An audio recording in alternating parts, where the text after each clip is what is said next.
आंब्याचा शिरा तुम्हाला माहिती असेलच आणि सीझनमध्ये आमरस म्हणाल तर अगदी रोज होतो. पण आज आंब्यापासूनच मस्त वेगळा आणि लुसलुशीत असा गोडाचा प्रकार आपण करणार आहोत. नमस्कार, स्वागत आहे तुमचं मराठी किचनमध्ये. तर आज आपण करतोय आंब्याचे छान लुसलुशीत असे गोड आप्पे. करायला अगदी सोपे आहेत. काय करायचं, 1 कप रवा या ठिकाणी घेतलेला आहे. बारीक रवा याकरता वापरायचा, म्हणजे मग आप्पे जे ते छान केकप्रमाणे लुसलुशीत मऊसूत असे होतात. त्यानंतर याच्यामध्ये घालायचं आहे 3 चमचे साजूक तूप. आता हे तूप घातल्यानंतर ते सर्वप्रथम रव्याला एकसारखं लावून घ्यायचं आहे. तुपानं आप्पे जे ते छान लुसलुशीत आणि थोडेसे ओलसर राहायला सुद्धा मदत होते. तर हे असं तूप आधी एकसारखं लावून घेतलं. त्यानंतर याच्यामध्ये घातलेलं आहे अर्धा कप दही. आता शक्यतो दही जे आहे ते खूप जास्त आंबट असणार नाही असं दही वापरायचं आहे. दहीसुद्धा या ठिकाणी मिक्स करून घेतलं आहे. त्यानंतर याच्यामध्ये घालायचं आहे अर्धा कप दूध. आता दूध घातल्यानंतर सगळं एकसारखं व्यवस्थित मिक्स करून घेतलं. याच्यामध्ये कुठंही दह्याचे कण राहणार नाहीत किंवा रव्याच्या गाठी होणार नाहीत, अशा पद्धतीनं छान व्यवस्थित याला असं फेटून घ्यायचं आहे.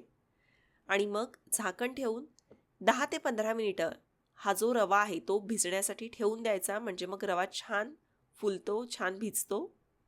हे बघा, रवा असा छान भिजला की तो असा घट्ट होतो. आता या ठिकाणी आपल्याला लागणार आहे आंब्याचा पल्प.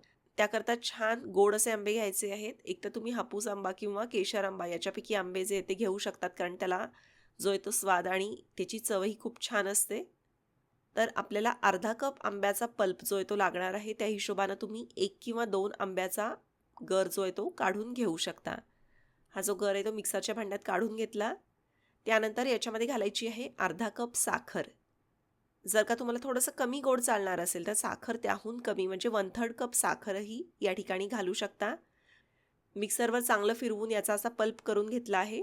हे बघा, साखरही अशी व्यवस्थित बारीक झाली आहे. आता हा जो आंब्याचा पल्प आहे तो रव्यामध्ये घातला. सगळं छान एकजीव होईपर्यंत याला असं मिक्स करून घ्या. आता तुम्ही म्हणत असाल की दही आणि आंब्याचं कॉम्बिनेशन जमत नसेल, तर आम्रखंडमध्ये सुद्धा आपण दही आणि आंबाच वापरतो. हे बघा, आंब्याचा पल्प जो आहे तो असा छान व्यवस्थित असा मिक्स झालेला आहे. छान असा आंब्याचा नैसर्गिक पिवळसर रंग या पिठाला आलेला आहे. आता बेकिंग पावडर, बेकिंग सोडा घालण्यापूर्वी काय करायचं, आप्पे पात्र गरम करायला ठेवायचं आहे. तर आप्पे पात्र जे आहे ते अगदी मंद आचेवर गरम करायला ठेवायचं आहे. खूप जास्त हाय फ्लेमवर याला तापवून घेऊ नका, धूर येईपर्यंत. हलकं याला गरम होऊ देत. त्यानंतर याच्या साच्यांमध्ये थोडं थोडं असं साजूक तूप सोडलं आहे. आप्पे पात्र गरम होत आहे तोपर्यंत आपण इकडे बाकीचं साहित्य जे आहे ते पिठामध्ये घालून घेऊ. तर या ठिकाणी घातलेलं आहे पाव टीस्पून बेकिंग पावडर आणि त्यानंतर त्याहून कमी, म्हणजे 1/8 टीस्पून म्हणू शकता, इतका बेकिंग सोडा याच्यामध्ये घालायचा आहे. बेकिंग सोडा खूप जास्त वापरायचा नाही, नाही तर आप्पे अगदीच जास्त फुलतात. घातल्यानंतर असं छान व्यवस्थित फेटून घेतलं.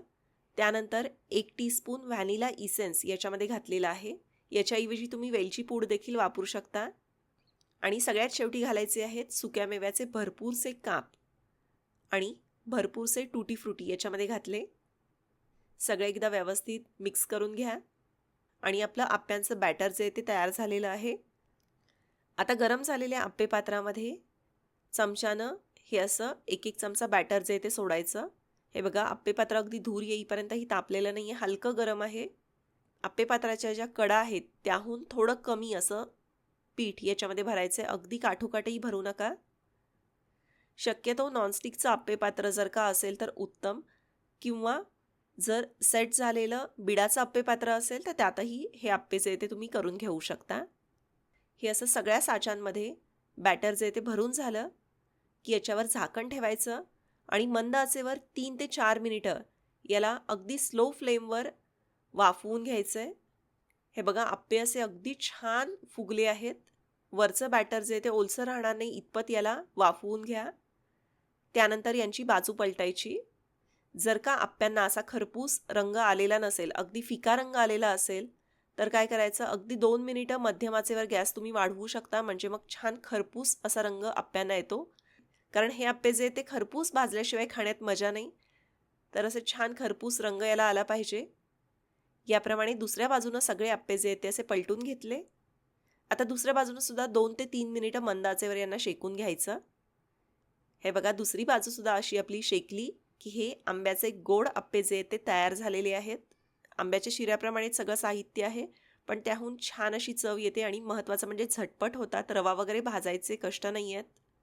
तर हा असा एक घाणा करून झाला की पुढच्या घाण्याला सुद्धा पुन्हा याचप्रमाणे थोडं थोडं साजूक तूप साच्यांमध्ये सोडायचं आणि पीठ सोडून हे जे आप्पे आहेत ते करून घ्या. एकूण 28 आप्पे या प्रमाणामध्ये माझे झाले. हे बघा मस्त असे टम्म फुगलेले आप्पे आहेत. अगदी लुसलुशीत असे होतात. आतमध्ये असलेल्या टुटी फ्रुटी आणि सुक्या मेव्यामुळे चवीला अतिशय मस्त असे लागतात. हे तुम्ही मुलांना एखादा झटपट स्नॅक्सचा प्रकार करून द्यायचा असेल तर त्याकरता देऊ शकता. टिफिनमध्ये देऊ शकता. मैद्याचे केक वगैरे करण्यापेक्षा छान सोपा आणि झटपट असा रव्यापासून केलेला प्रकार आहे. त्याचप्रमाणे याची रेसिपी तुम्हाला कशी वाटली ते मला जरूर कळवा. व्हिडिओ आवडला तर व्हिडिओला लाईक करा. व्हिडिओची लिंक तुमच्या मित्रमैत्रिणींसोबत नातेवाईकांसोबत जरूर शेअर करा. धन्यवाद.